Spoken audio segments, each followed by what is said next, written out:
Oh, Fred, please. If I can just get into Letter Worlds. Alright, let's do this again. Alright, so I'm gonna do a couple fancy things in 1-1, and then I will start my discussion of Lost Levels. Actually, why don't I just show off the Marathon Safe Route? Look at that. No big deal. 1-1 has a lot of technical jumps, and as you just saw there, if something happens, I have backup strats on backup strats on backup strats for this game. That's the beauty. You wouldn't think something like Lost Levels would have backup strats, but it does, and it's beautiful. And I'll kind of discuss that as we go on. Over the course of this run, I'm going to try to address common questions for this game. So, sit back, relax, enjoy. This is a recording for Summer Games Done Quick 2016. I'm Skybills. I did run Oregon Trail at SGDQ 2015. So I figured, why not try something platforming, but something that could be equally as funny as Oregon Trail? And why not? I mean, we've seen this game be humorous before. This is Super Mario Bros. The Lost Levels again. Super Famicom. We're on the Super Famicom for a multitude of reasons. So let me start out with the Famicom part. We're on Super Famicom because of the menuing. There's going to be some menuing in the Letter Worlds, which brings up another segue. There are Letter Worlds in the any percent D-4 of the Super Famicom, whereas the Famicom, you would have to beat the game, I want to say, 8 to 10 times to progress into the Letter Worlds. Not fun. So, we've turned to the Super Famicom version to show us the best of both the numbered and the Letter Worlds. Another question, actually, let's just talk about 4-1 for a second. In 4-1, you have to move precisely, otherwise Lakitu and company will get you every time. Always think about every single jump in 4-1. That's really one of the more stressful levels of World 4, but it's okay. You chill. The best important part of 4-1 is to be chill and just keep going. And actually, these levels aren't really as stressful because there's checkpoints. The last level with a checkpoint we have is, I want to say 5-2, and after that, it will be a slightly more serious time, some levels more than others. You'll get a level like 8-2 once in a while, where it's like, ah, this ain't so bad. And then you get a level like D3, where it's like, ah, I have to focus. But I'll say it before and I'll say it again. I have marathon strats built in for every single level. Some of them may not look quite as impressive, like we're not doing a wall jump, for example, in 1-2. That would be certain death if we failed the narrow trick. So, I pick and choose my battles carefully. And speaking of which, 4-3 looks gorgeous, and there's a safe way to do 4-3. The actual speedrun strats are safer than any other strats you'll find, and this level is the epitome of why we choose Luigi. Just look at the way how he jumps over most of these platforms. It's gorgeous.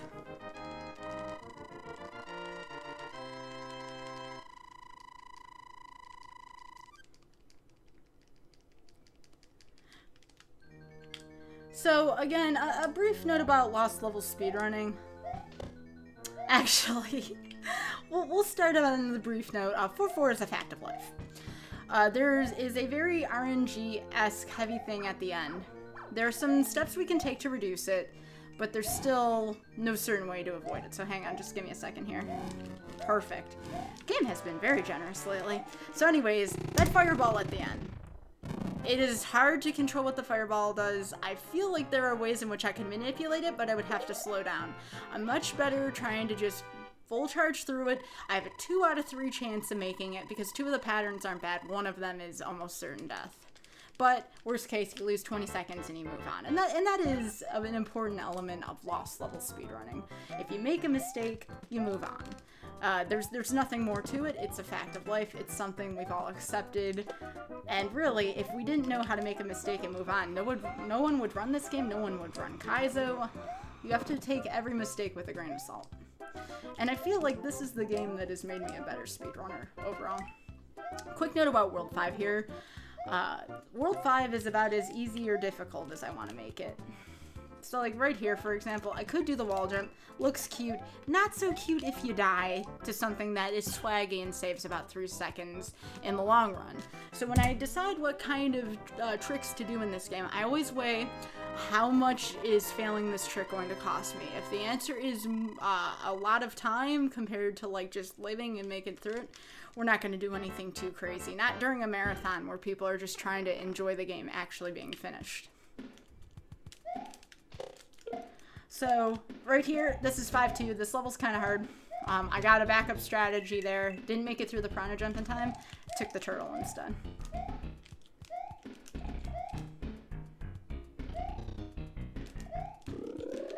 That was the phantom jump. That will scare the pants out of the GDQ audience, but it looks so sweet when that happens. There's also a ghost vine that's hard to get, but in the end, I think the phantom jump may be the best way to go.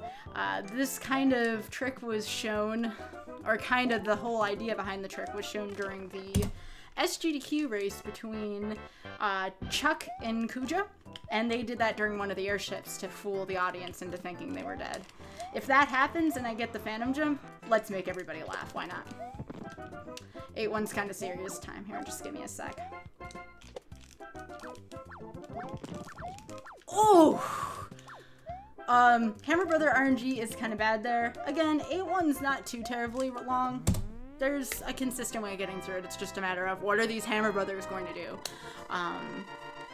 The first one I can manipulate, the other two, kind of a toss, but I know how to deal with the RNG each time.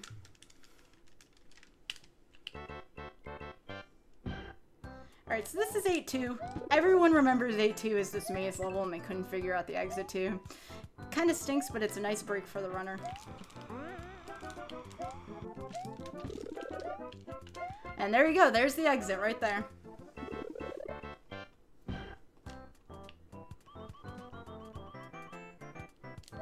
Up, up, over, and we're done. 8-3 is one of those levels.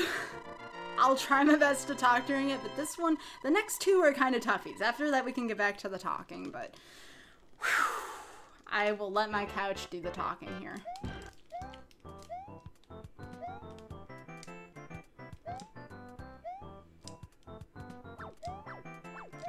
Alright, we didn't get Kazo blocked, that's good.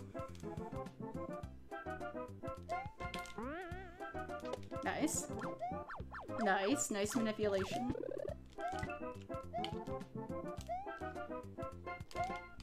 Beautiful. That slip jump right there is really hard. I might stop there and actually use the elevator. But, very nice. Alright, time for 8-4. Oh, beautiful. This is a very much a serious time level, so forgive me here.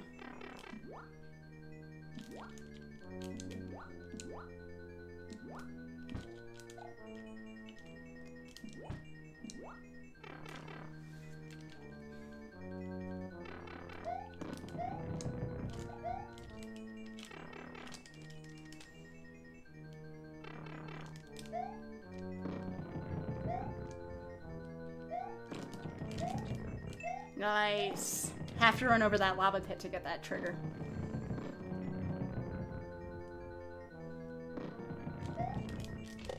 We will take the bounce of shame there. Why the heck not? Nice RNG there. Don't always get that, but I know how to skid in front of Bowser.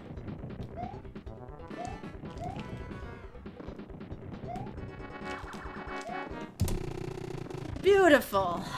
That was one of the best 8-4s you could have seen. I'm happy everybody bared witness to that. But is the run done? No, and this is the reason why we use the Super Famicom version. Now we get a whole new slew of letter worlds. I cannot talk. Letter worlds. And with that comes new ways of warping, and we're about to see the reason why we choose the Super Famicom version. This is a beautiful little set of levels. Some people may disagree. I love this. So A1, not to be confused with steak sauce. That was a horrible pun, and forgive me for that. So there's some Hammer Brother manip through here. We're gonna try to take a duck jump through here. Nope, but that's okay. We made it.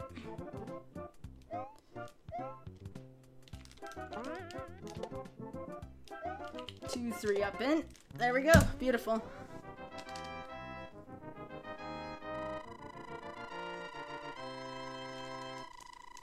Nice level.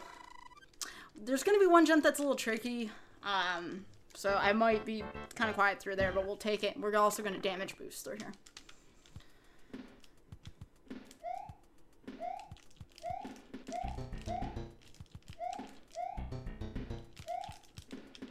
Alright, damage boost. Beautiful.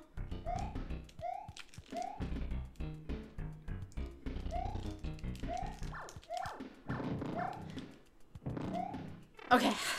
Sorry about that. I get nervous going through there, so forgive me. Alright, next level. If I get, what is it? If I soft lock here, I'm going to reset and show how I deal with the soft lock. That would actually be an okay time for that to happen. But we're just going to play it normally. I call this downtown traffic and see how it works. Cheap RNG does stink, though, for the record. Oh my gosh. Right over the pole. Wow. If I see that kind of A3 in a marathon, look out. That was beautiful. Alright, here comes the save and quit, by the way. Some really quick menuing here.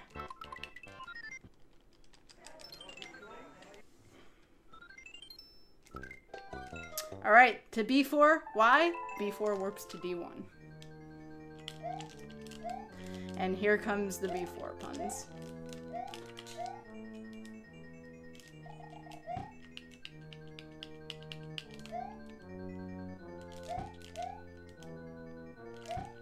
Okay, nice, nice, nice.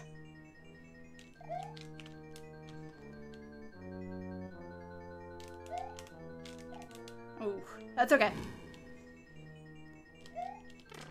230 is still not a terrible pipe. Major RNG coming up at the beginning of D1. Again, pardon the serious time.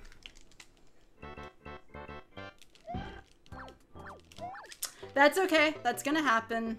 Nothing wrong with that. I could game over here and everything would be fine. So, we'll keep it going.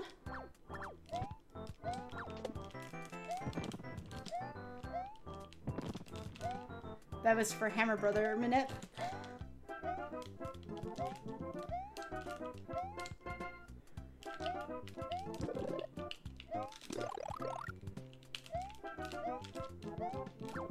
And that's for damage boosting right there. It's a marathon safe trick I was talking about earlier. And not a bad, sorry, D1, excuse me. Not a bad D1. Like, the death there happens every now and then. Does it cost a ton of time? No. Like, again, as I was saying as a Lost Levels runner, you gotta get over it and move on. D2 time. D2 is the last time to chill during the run.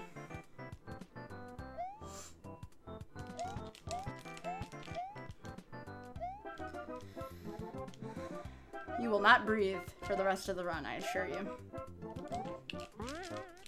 That jump is the gateway to D3, and from here on in, Hammer Brother RNG is Hammer Brother RNG. D3 is a short stage. You do what you can here, basically. And this is why we have the 20-minute estimate.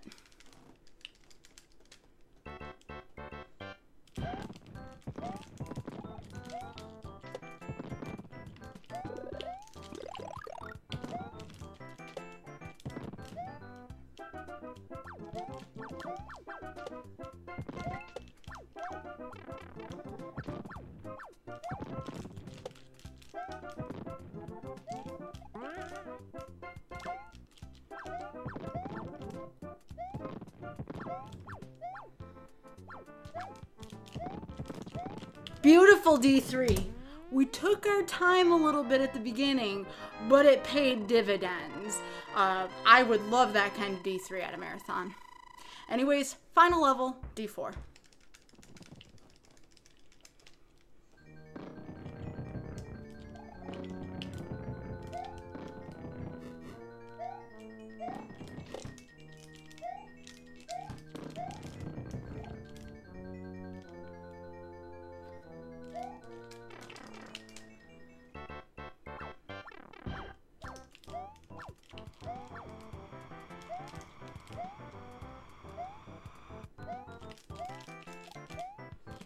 Whew, a little bit of a nip there.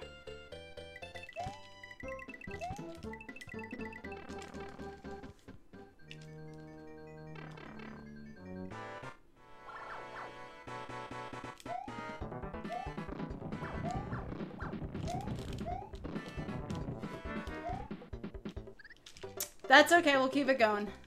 That kind of thing happens. I didn't bong soon enough, but we're gonna keep going, because you know what? That's gonna happen in a run. Does not have to look perfectly polished. I will show you how I rebound from that kind of deal. I would like to thank anyone who's watching this video again at this point for their consideration. It means a lot to me. I am gonna go for that Podobo trick at least once, though. It's cool when it happens. Now the little comment can explain this here. This outdoor section involves a little manipulation right there. Oop, no problem. That kind of thing will happen right at the end. It could happen on Bowser, it could happen there. Just kind of showing you how easy it is to rebound through here. Pardon my dust.